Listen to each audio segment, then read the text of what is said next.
मुख्यमंत्री शिवराज सिंह चौहान ने ज्योतिरादित्य सिंधिया को उनके जन्मदिन पर दी बधाई। ट्वीट कर कहा कि जय माता दी।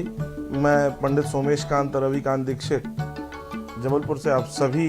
दर्शकों का बहुत स्वागत करता हूं। आप सभी को इस आने वाले नए वर्ष सन 2023 की बहुत बहुत शुभकामनाएं। नए वर्ष में आप सभी लोग आगे बढ़ें, उत्तरोत्तर आपकी वृद्धि हो, ऐसी भगवान से कामना है। हम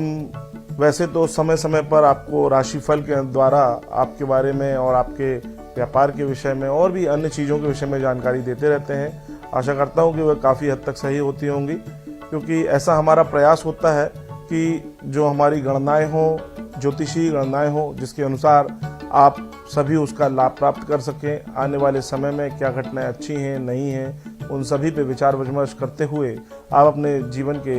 निर्णयों पर पहुंच सकते हैं। इस वर्ष 2023 में विधानसभा चुनाव, जो कि अभी तक अक्टूबर नवंबर में उसकी डेट निर्धारित है या किसी कारणवश आगे पीछे होती है तो वो अलग विषय है, परंतु अक्टूबर नवंबर में जो चुनावी की डेट घोषित हुई है उनके अनुसार यदि हम बात करेंगे, इस वर्ष क्या भारत मध्य प्रदेश में किसकी सरकार बनने वाली है, बीजेपी की सरकार बनेगी या कांग्रेस की सरकार बनेगी या कोई अन्य तीसरा दल भी इस कार्यक्रम में सम्मिलित होकर, इस चुनाव में सम्मिलित होकर वह एक कड़ा टक्कर इस चुनावी संग्राम में दे सकते हैं। यदि अभी हम बात करें, सबसे पहले हमारे सामने मुख्य रूप से दो पार्टियां ही मध्य प्रदेश में विगत कई वर्षों से चली आ रही हैं, बीजेपी और कांग्रेस, जैसा कि आप सभी जानते हैं। और माननीय मुख्यमंत्री वर्तमान में जो कि शिवराज सिंह चौहान जी हैं,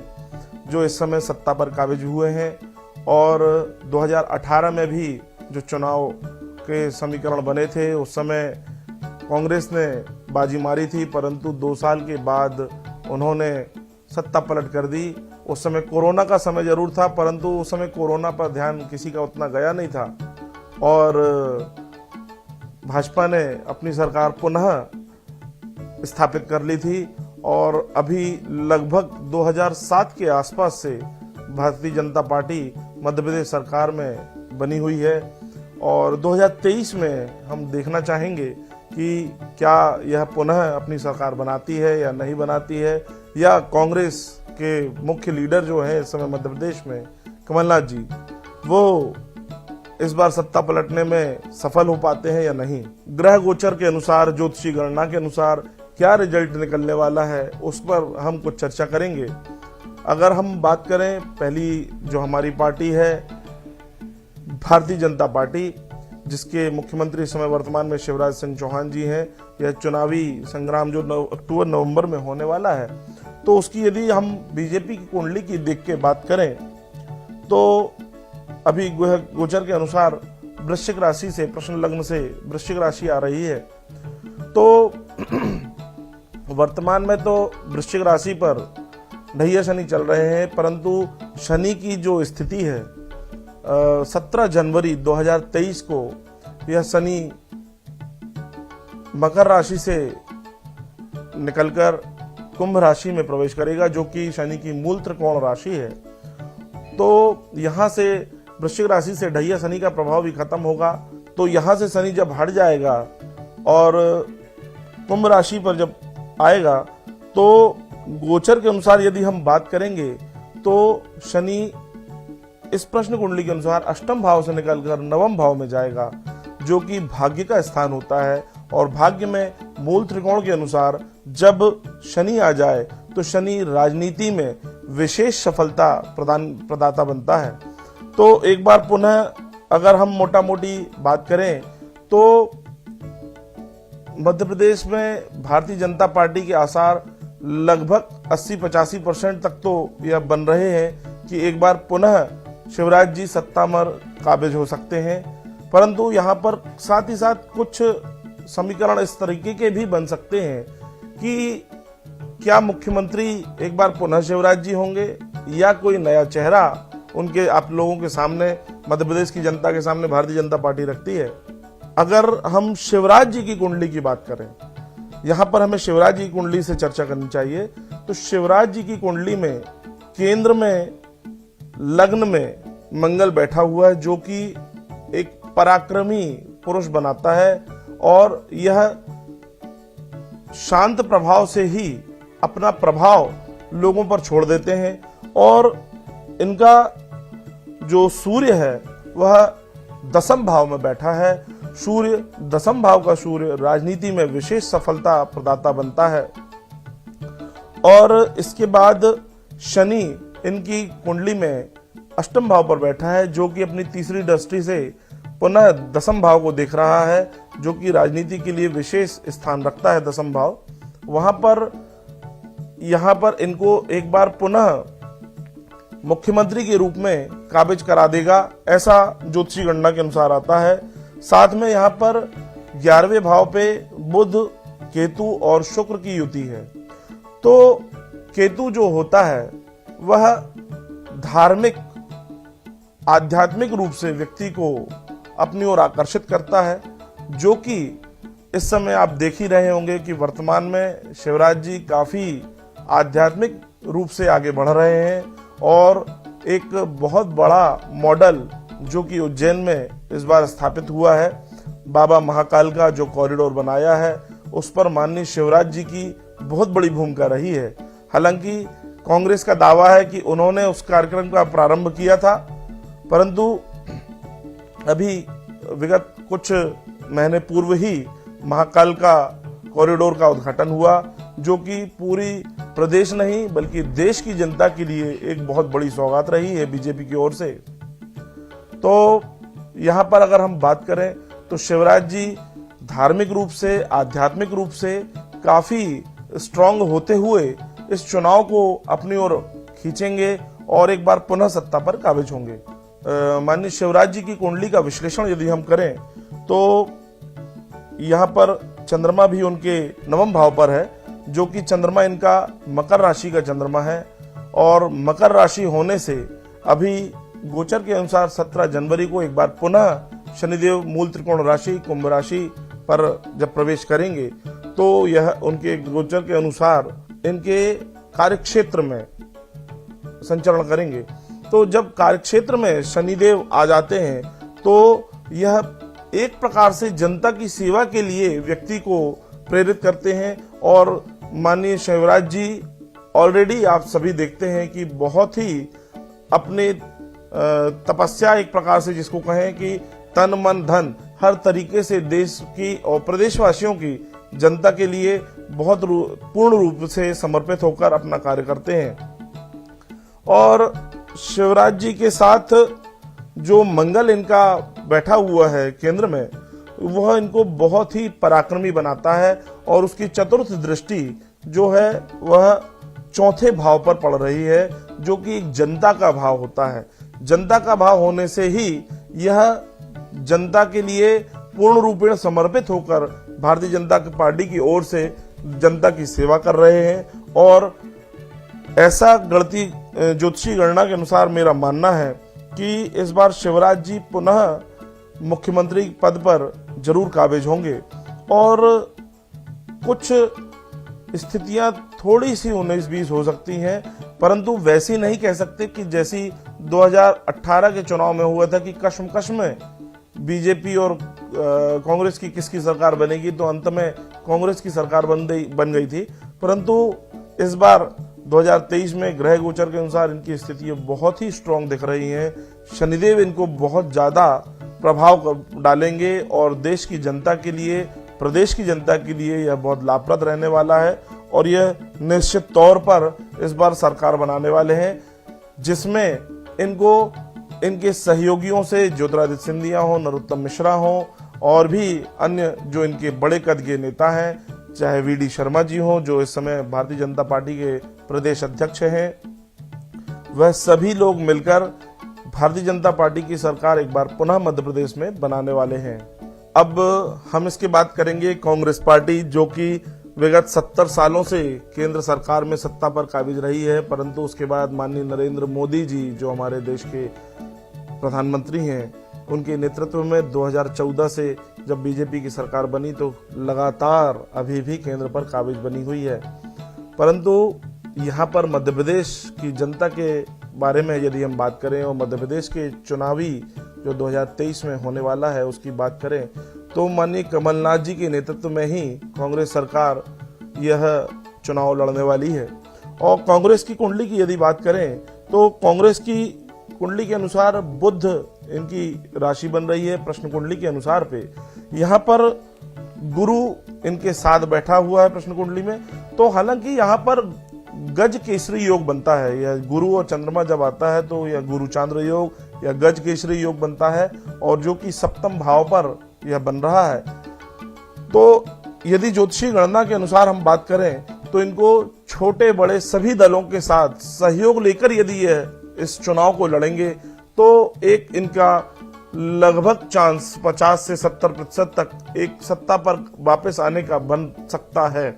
परंतु हम इसको पूर्ण रूपेण नहीं कह सकते क्योंकि यहाँ पर शनि जो इनका है वह चतुर्थ भाव पे बैठा है। हालांकि यह भी जनता का कारक ग्रह माना जाता है और जनता के लिए शनिदेव और मंगल ही पूर्ण रूपेण इस चुनावी कार्यक्रमों को देखते हैं और चुनाव में, इलेक्शन में, राजनीति में पूर्ण रूपेण हम शनिदेव और मंगल को ही प्रेफर करते हैं देखने के लिए। परंतु यहाँ पर जो कुंडली की यदि कांग्रेस की कुंडली के अनुसार हम बात करें तो यहाँ पर शनिदेव चतुर्थ भाव पे बैठे हैं और अपनी तीसरी दृष्टि से छठे भाव को देख रहे हैं, जहां पर छठे भाव पे मंगल और राहु ये दोनों बैठे हुए हैं। और मंगल और राहु की जहां भी युति बनती है यह एक अंगारक योग बनाता है, अर्थात यह अपने साथ वालों से ही कोई धोखा खा सकते हैं। जिस पर यह विश्वास करते हैं उनसे ही इनको नुकसान होने की संभावनाएं दिख रही हैं। तो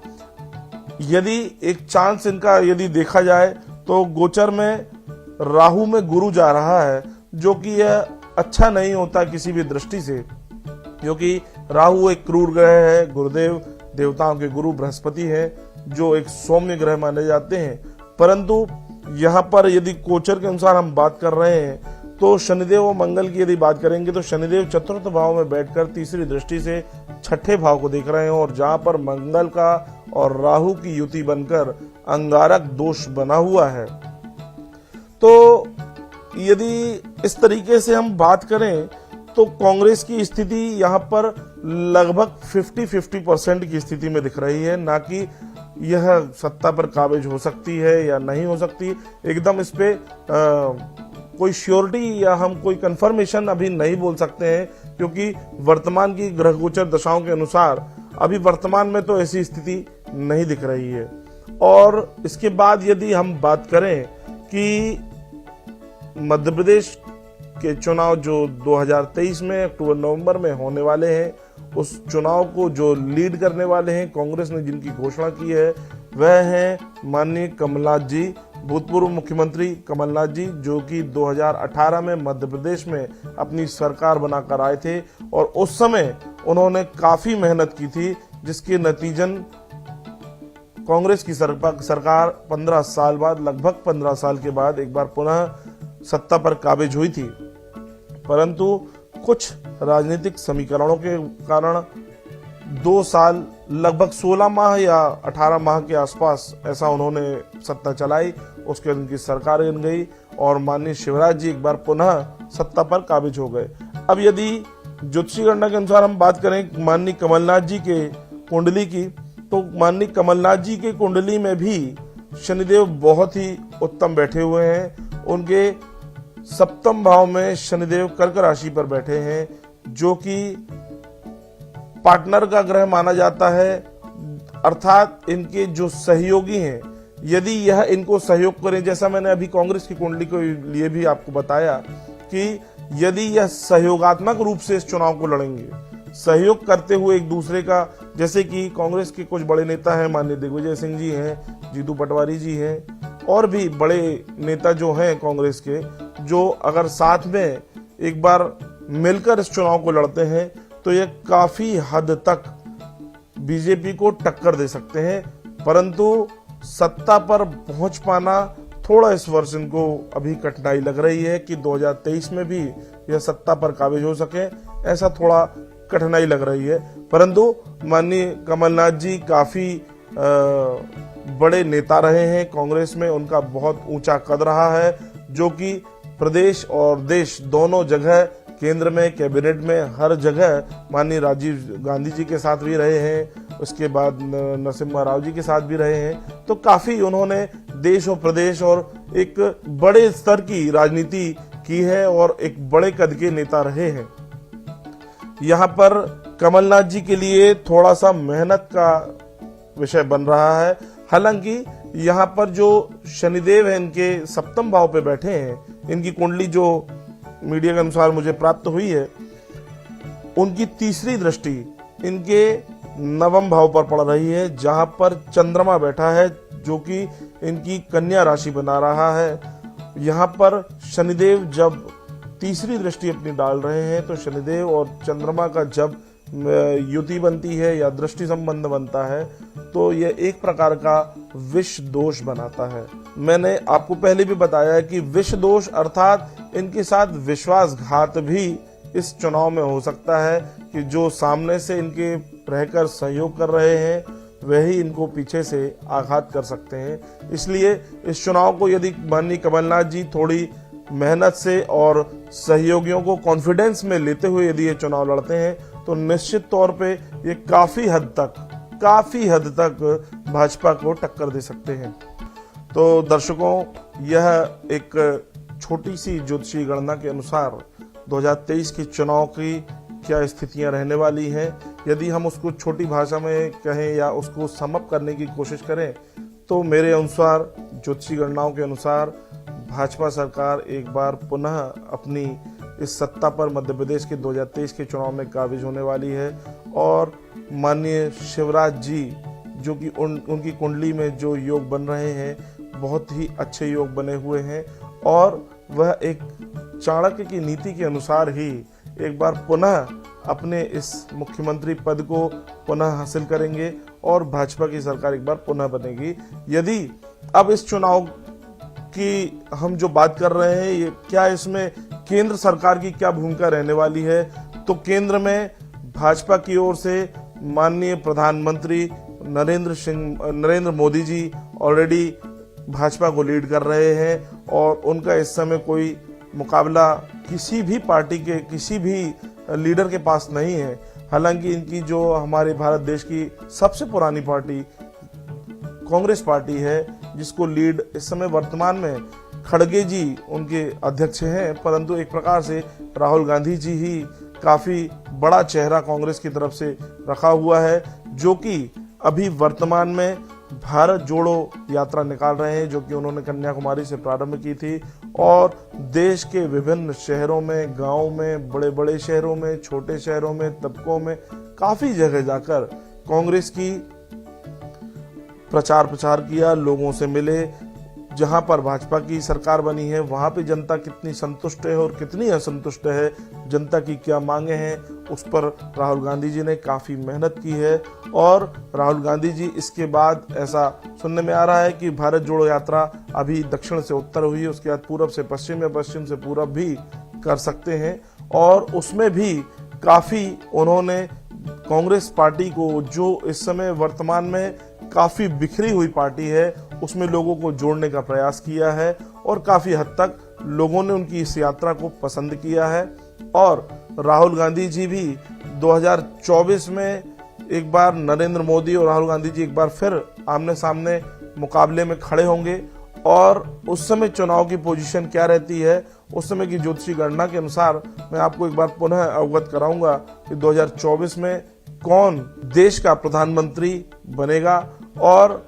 यहाँ पर केंद्र सरकार की क्या भूमिका रहने वाली है मध्य प्रदेश के चुनाव में, यह आने वाले समय में तो पता चल ही जाएगा। परंतु वर्तमान में भी माननीय मोदी जी के द्वारा बार बार मध्य प्रदेश में उनका आगमन हो रहा है। अभी महाकाल का कॉरिडोर में भी उन्होंने उद्घाटन किया, जो कि भारतीय जनता के लिए और मध्य प्रदेश की जनता के लिए काफी सुखदपूर्ण अनुभव रहा है और माननीय नरेंद्र मोदी जी ने ही महाकाल कॉरिडोर का उद्घाटन किया। हालांकि राहुल गांधी जी भी कांग्रेस पार्टी भी अभी इस समय वर्तमान में जनता के बीच में उतर रही है और धार्मिक, आध्यात्मिक सभी प्रकार से लोगों को अपनी ओर रुझाने का प्रयास कर रही है। और यह चुनाव में आने वाले 2023 के अक्टूबर-नवंबर में जो चुनाव होंगे उसमें पता चल जाएगा कि कौन सरकार बनाने वाला है, कौन सत्ता में एक बार पुनः आने वाला है, या कोई नया चेहरा भारतीय जनता पार्टी के अलावा मध्य प्रदेश की जनता को नया मुख्यमंत्री मिलता है। यह इस समय का ज्योतिषीय विश्लेषण रहा है। इन सभी शब्दों के साथ आप सभी को बहुत बहुत शुभकामनाएं। नए वर्ष में आप अपना ख्याल रखें और स्वस्थ रहें, ऐसी भगवान से प्रार्थना है। जय श्री कृष्ण।